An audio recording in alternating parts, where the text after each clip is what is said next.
ऊपर काले बादल ऐसे फैल चुके थे जैसे किसी ने आसमान पर कालिख मल दी हो।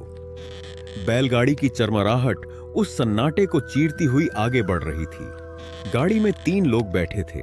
हरनाम काका, गाड़ी हाँकने वाला, उम्र दराज, आंखों में पुरानी यादों की थकान। जगदीश, गांव का जवान आदमी। माधव, सबसे छोटा, कम बोलने वाला। गाड़ी धीरे धीरे जंगल के रास्ते पर बढ़ रही थी। काका, आज का मेला अजीब नहीं था क्या? हरनाम काका ने कोई जवाब नहीं दिया, बस बैलों की रस्सी थोड़ा और कस दी।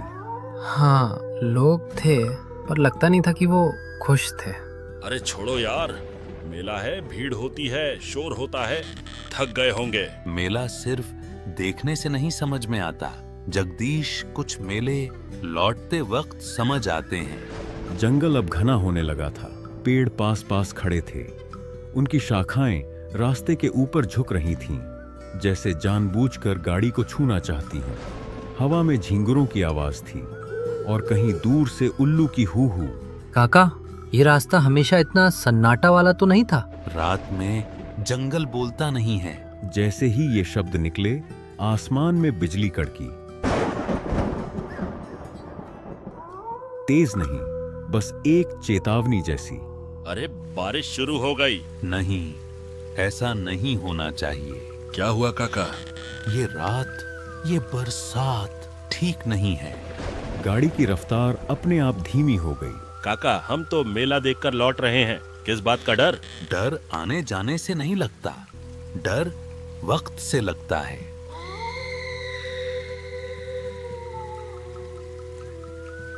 काका, मुझे ऐसा लग रहा है जैसे कोई हमारे साथ साथ चल रहा है। कौन चल रहा है? मेंढक? मजाक मत कर। इस जंगल में बरसात की रात मजाक पसंद नहीं किया जाता। बैल अचानक रुक गए। तीनों ने सामने देखा।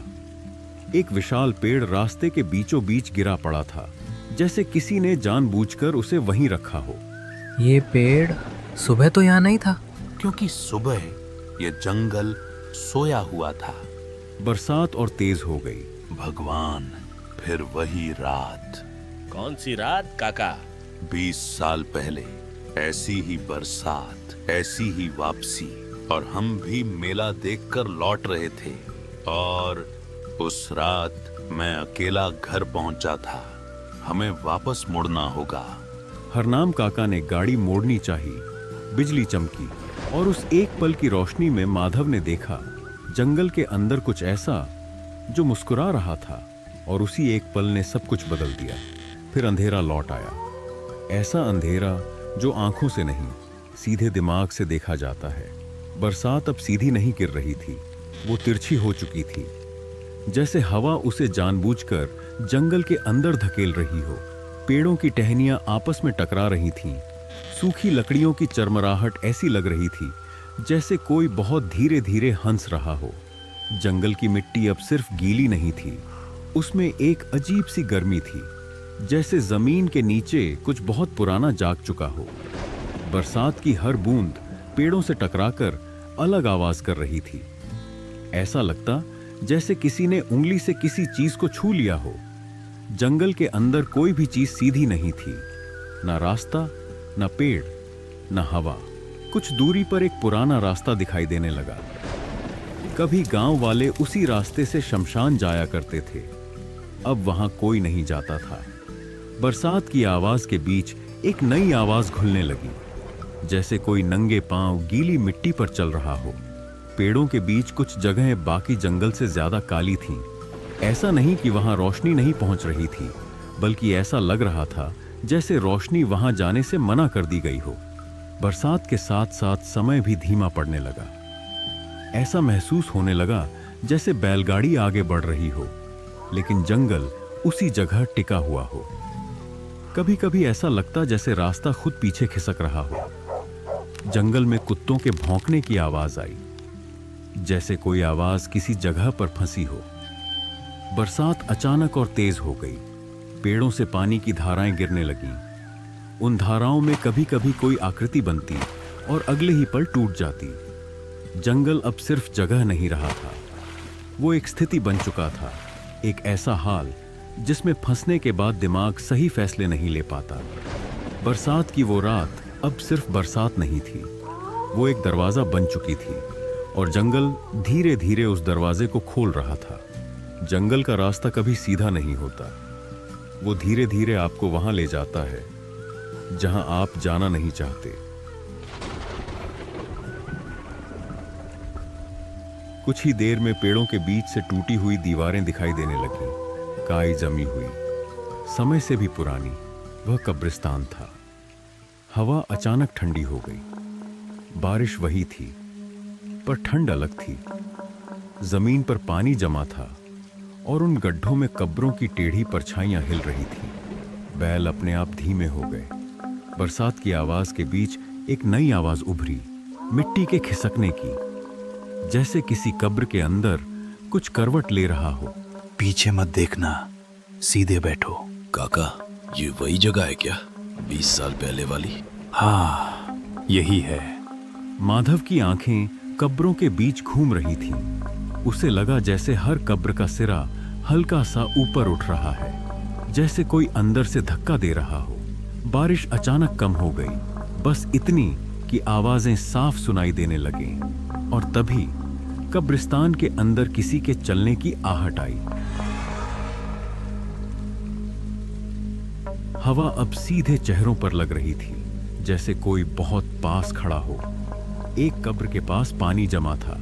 उस पानी की सतह पर तीनों की परछाई दिख रही थी। लेकिन जब बिजली चमकी, 4 परछाइयां थीं।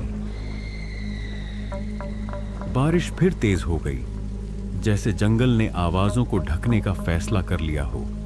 कब्रिस्तान की टूटी दीवार के पास एक पुराना पीपल का पेड़ था।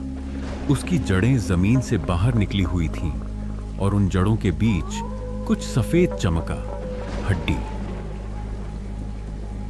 इस जंगल का एक नियम है, बरसात की रात जो पीछे मुड़कर देखेगा वो नहीं लौटेगा।